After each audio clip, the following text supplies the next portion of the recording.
얼마 전에 황당한 일을 겪어서 이렇게 이야기하러 왔어요. 지금도 생각하면 심장이 벌렁거리고 어이가 없어서 욕이 절로 나옵니다.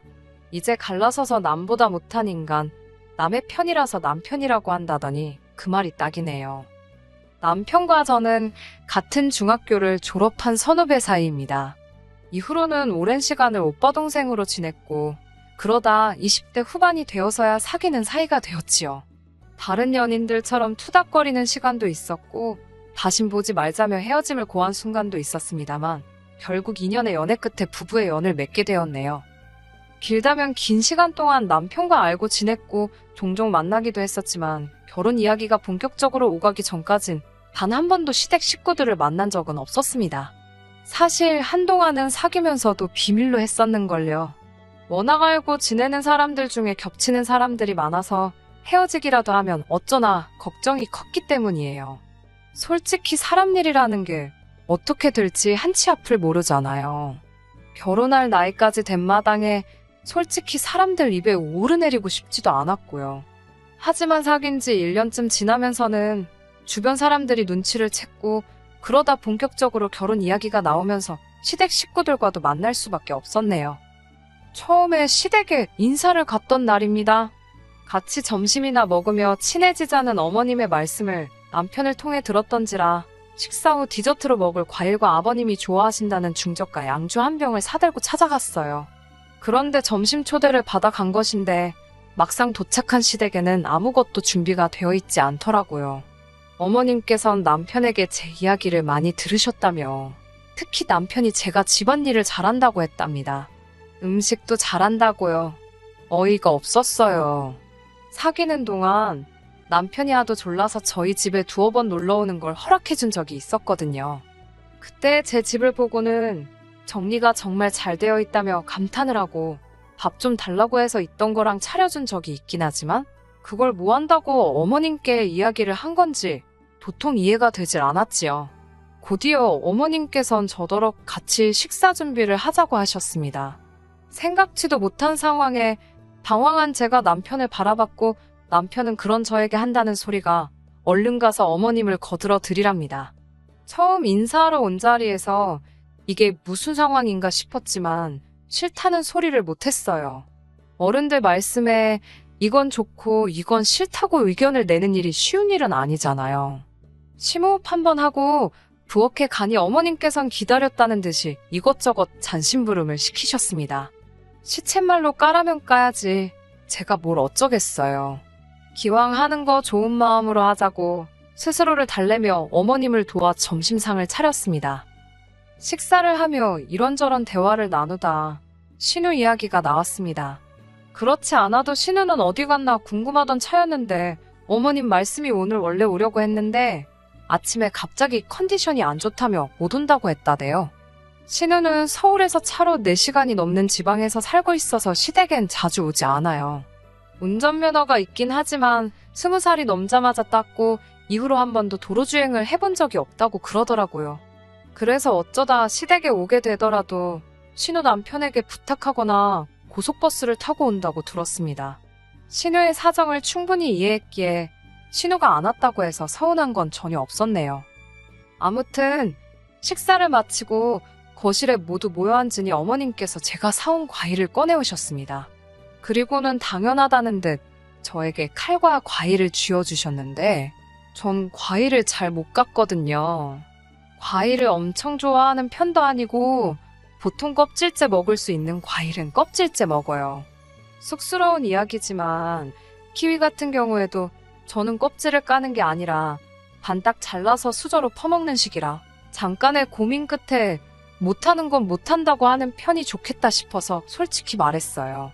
그러자 남편이 그럼 어머님이 깎은 과일을 며느리가 집어먹기만 할 거냐며 그건 좀 아니지 않냐고 고개를 갸웃거리더군요. 이때는 좀 어이가 없어서 오빠도 어머님이 깎아주신 거 먹지 않냐고 웃으며 받아쳤습니다. 그러자 순간 남편이 멈칫했고 뭐라고 표현하면 좋을지 순식간에 분위기가 얼어붙었다고 표현하면 적절할까요? 거실이 어색한 공기로 차오르는 순간 아버님께선 저더러 할 말은 꼭 하는 편이냐 물으시더니 가끔은 참는 것도 중요하다고 하시대요. 한마디로 입 다물고 하라면 하면 된다. 그 소리를 하고 싶으셨던 거겠지요? 저는 해야 할 말은 꼭 하는 편이라고 어쩔 수 없이 한 번 더 대답을 했고, 결국 분위기가 너무 가라앉아서 생각보다 일찍 시댁에서 나오게 되었습니다. 뒤따라 나온 남편이 저더러 시부모님께 조금만 더 상냥해질 수 없겠냐고 묻더라고요. 그때만 하더라도 남편이 꽤나 조심스럽게 부탁을 해왔기에 저도 순순히 해보겠다고 했습니다. 하지만 남편에게 분명히 말했어요. 항상 내 편으로, 내 입장에서 생각하고 행동해달라고요.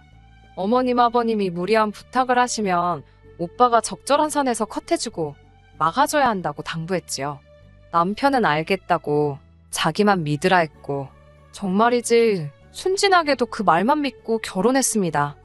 결혼하고 처음 2달 동안은 저희 2사람 사이에 큰 문제는 없었어요. 정말 사소한 거, 양말 뒤집어 벗어놓는 거라던가 치약 아무렇게나 짜 쓰는 거, 그런 걸로 다투고 삐지고 그러기는 했지만 보통 1시간도 못 가서 풀어지기 일쑤였고요. 당연히 그런 문제로 남편과 못 살겠다, 헤어져야겠다, 그런 생각은 안 했지요. 그러다 신혼의 집들이를 가서 생각지도 못한 일이 터지고 말았습니다. 식을 올린 지 3달 차가 되던 무렵 신우가 이사를 했습니다. 전세에서 또 다른 전세로 이사를 한 거라 솔직히 집들이까지 할 필요가 있나 싶었지만, 빌라 전세에서 아파트 전세로 갔다는 사실이 신우에게는 나름대로 의미가 있었던 모양이에요. 신우는 저희 부부와 시부모님을 초대했습니다. 왕복 8시간이 넘는 여정이었는데 시부모님이 드라이브한다 생각하고 제 차를 가지고 가자고 하시더군요. 문제는 제 남편이 운전을 못합니다. 한다는 소리가 평생 서울에서 나고 자랐고, 자기는 계속 서울에서 살 생각이라 굳이 면허 딸 생각을 못했다고요. 필요성을 못 느꼈다나요? 상황이 그렇다 보니 운전을 할 수 있는 사람은 저와 아버님 뿐이었는데, 솔직히 이른을 바라보시는 아버님께 그 먼 장거리 운전을 부탁드릴 순 없었지요. 말이 나와서 말이지만 어머님이 참 야속하대요. 하지만 제 속을 아는지 모르는지 남편은 휴게소도 있으니 쉬엄쉬엄 가면 되지 않겠냐고, 시부모님 연세도 있으신데 편하게 모시고 가zap니다. 말이나 못하면 밉지나 않지라는 생각이 절로 들대요. 결국 어쩔 도리 없이 시부모님 모시고 신혼회로 향했습니다. 오전에 어머님께서 볼 일이 있으시다 해서 11시가 좀 넘어서야 출발할 수 있었습니다. 차는 막히지 않았지만 어머님과 아버님이 번갈아 화장실을 찾으셔서 휴게소란 휴게소는 다 들린 것 같아요. 덕분에 신혼에 도착하니 오후 5시가 다 되었더라고요. 좀 쉬다 저녁 먹으면 되겠다 생각했는데 어이없는 상황을 목격했습니다. 상만 세팅이 되어 있고 음식이 하나도 없더라고요. 순간 상견례 때 기억이 떠올랐고 바로 짜증부터 올라오대요. 신우도 제 그런 기분을 눈치챘는지 실실 웃으면서 한다는 소리가, 어머님이 일전에 제가 그렇게 솜씨가 좋다고 자랑을 하셨다면서 그래서 제 손 좀 빌리고 싶답니다. 자기가 재료는 다 사놨다면서 불고기랑 잡채, 그리고 이것저것 후딱 양념만 해달라나요? 아니, 음식이 양념만 해놓으면 저절로 익나요? 남편은 이번에도 얼른 가서 솜씨 발휘를 해보랍니다.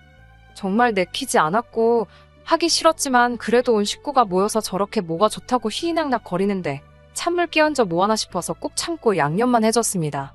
그리곤 거실로 돌아가서 모르는 척하고 있었더니 아니나 다를까 신우가 다시 한번 저를 부르더군요.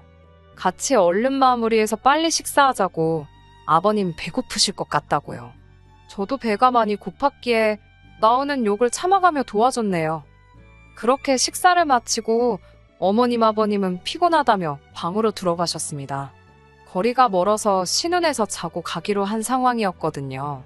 그래서인지 신우와 신우 남편, 그리고 제 남편까지 셋이서 술을 말 그대로 들이붓기 시작했습니다. 저는 원래 술을 좋아하지도 않고 괜히 실수할까 싶어서 안 마셨고요.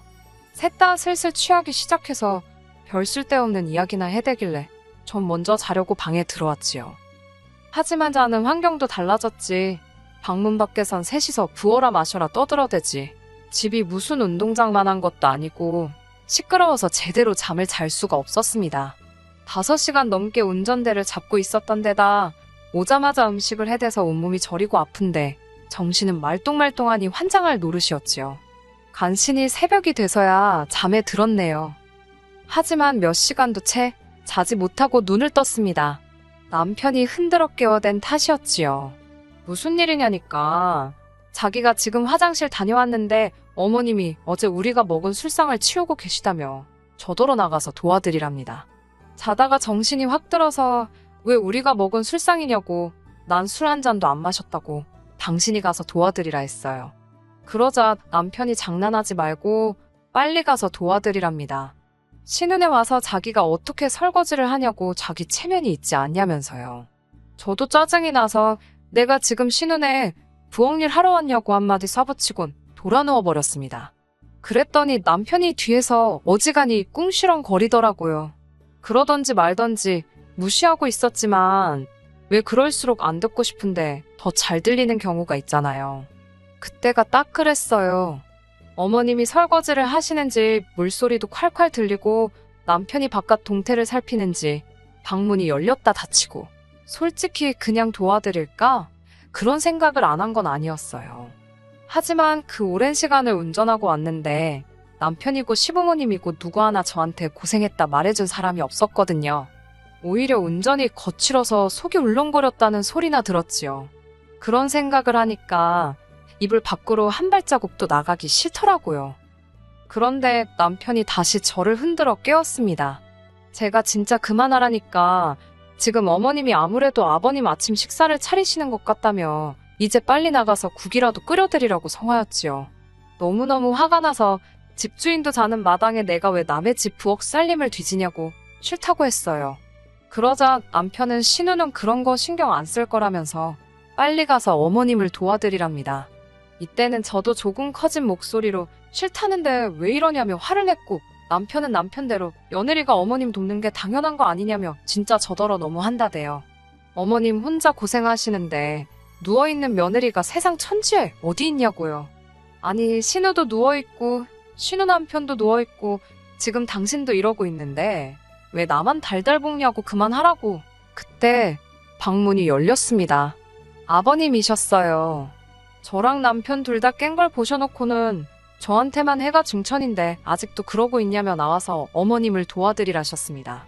남편이 그러니까 나가랄 때 나가지 괜히 왜 싫은 소리를 듣냐며 빈정거리대요. 진짜 가슴팍 중심이 막 뜨거워지는 게 이게 화병의 시작인가 싶더라니까요. 제가 남편더러 같이 나가서 어머님 도와드리고 식사하자니까 자기는 생각이 없답니다. 신혼에 깨면 같이 해장국이나 먹으러 갈 거라고요. 저는 원래 해장국을 좋아하지도 않고 아침부터 남편이랑 부딪힌 탓에 같이 갈 생각은 안 들더군요.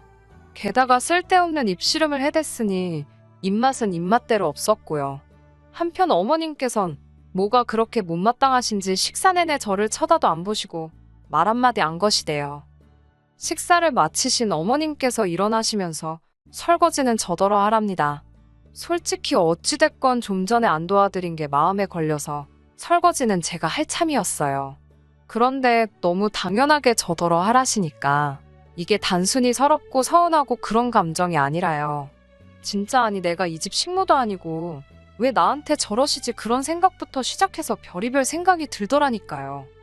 그렇게 설거지를 마치고 한숨 돌리고 있는데 신우네 부부가 느리적 방에서 기어나오더군요. 그런 신우네를 보곤 남편이 기다렸다는 듯이 해장국 먹으러 가자고 그러대요. 그러자 신우가 소파에 턱하니 걸터 앉아서는 나가기 귀찮답니다. 그러면서 저더러 해장국을 끓여달래요. 어찌나 황당하던지 저는 처음에 제가 잘못 들은 줄 알았네요. 제가 어머님한테 끓여달라 하던지 아니면 배달시키자고 그랬어요. 여기 신우 집이고 신우 주방인데 이것저것 만지기 좀 그렇다고요. 기분 나쁘지 않게 하려고 최대한 돌려서 말한 거였지요. 그러자 신우는 괜찮다며 저더러 다 만져도 된다고 좀 해보랍니다. 말귀도 못 알아듣고 눈치도 없어서 이걸 어쩌나 생각하고 있는데 남편이란 작자가 저를 한쪽으로 잡아 끌더니 저더러 왜 이렇게 뻣뻣하게 구냐입니다. 자기 체면 좀 살려달라나요. 제가 남편에게 오빠야말로 내 자존심 좀 생각해달라고 내가 이 집 식모로 일하러 왔냐고 따졌지요. 그런데 언제 쫓아오셨는지 어머님께서 저희 대화를 들으시고 노발대발 하시는 거예요. 옛날 같으면 며느리들이 머리카락 팔아다 남편 형제들 옷 입히고 공부시키고 다 했답니다. 지금 저더러 그러라는 것도 아니고 국 좀 끓여주라는 건데 뭘 그렇게 말이 많냐면서 제가 황당해서 아니 지금이 무슨 옛날 고리짝 배골른 시절도 아니고 무슨 말씀을 하시는 거냐고 따졌습니다. 온 가족이 아주 나를 부려먹으려고 작정을 한 사람들 마냥 왜 이렇게 일을 시키지 못해 안달이냐고 소리를 퀭 질렀네요. 그러자 이번엔 무슨 선수 교체도 아니고 남편이 나서서는 저더러 어머님께 그렇게 달라드는 며느리가 어디 있냐입니다. 저더러 그렇게 안 봤는데 무서운 여자라나요. 저도 질세라 남편에게 그렇게 안 봤는데 한심하기 짝이 없다고 쏘아붙였어요. 그리고 남편이 안 보는 틈에 제 차키랑 핸드백만 챙겨서 신혼의 집에서 나왔습니다. 오로지 집에 가야겠다는 생각밖에 안 들더라고요. 출발한 지 1시간쯤 되어갈 무렵 남편에게서 전화가 걸려왔습니다. 남편 입장에선 어떻게 보면 제가 자기랑 싸운 직후에 사라진 거잖아요. 걱정할 법도 한데 1시간이나 지나서야 연락을 해왔다는 사실 자체가 서운하면서도 어이없고 허탈하고 그렇더라고요. 마음을 달래고 전화를 받으니 대뜸 적당히 하고 들어오랍니다. 제가 들어오는 거 좋아한다고 웃기고 있다고 받아쳤는데 전화기 너머로 내비게이션 소리가 들렸던 모양이에요. 저더러 너 지금 어디냐고 설마 너 그래서 제가 먼저 맞다고 나 지금 서울 간다고 쏴붙였습니다. 남편이 한숨을 쉬더니 장난하지 말고 빨리 차 돌리랍니다.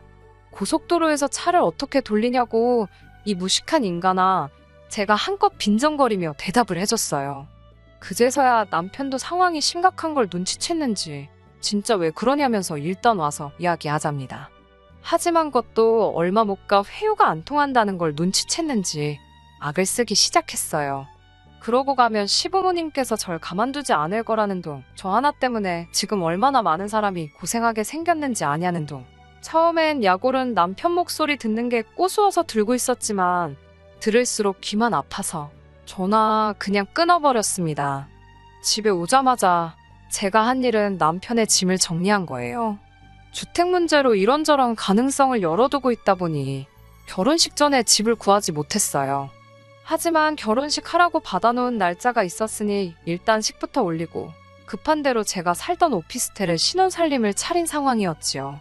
이렇게 될 줄 모르고 남들과 다른 신혼생활에 소가리를 많이 했는데 막상 갈라서 자고 마음을 먹으니 참 다행이다 싶더라니까요. 그날 늦은 오후 남편이 오피스텔 앞으로 찾아왔어요. 아니 뭐 지 생각엔 지 집이니까 찾아온 거겠지요. 현관 앞에 꺼내놓은 지 짐을 봤는지 문이 부서져라 두들겨서 경찰을 불렀습니다. 사실 집안에 친정부모님도 계셨고요. 그걸 몰랐던 남편은 경찰이 온 틈을 타 집안으로 들어오려다가 저희 부모님, 특히 아버지한테 얻어터질 뻔했네요. 남편은 국 끓이라고 한마디 했다고 집 나가는 저 같은 여자는 자기가 먼저 싫답니다. 그러면서 자기는 지금 쫓겨나는 게 아니라 제 발로 나가는 거라며 지인들한테 헛소리하지 말라나요? 저는 걱정하지 말라고 내가 겪은 일 그대로만 이야기할 거라고 했고요. 지금 저는 어휴 너무 행복합니다. 끝까지 들어주셔서 감사합니다. 오늘의 사연은 여기까지입니다. 구독과 좋아요, 알람 설정 부탁드리고 더 좋은 사연으로 다시 찾아뵙겠습니다. 감사합니다.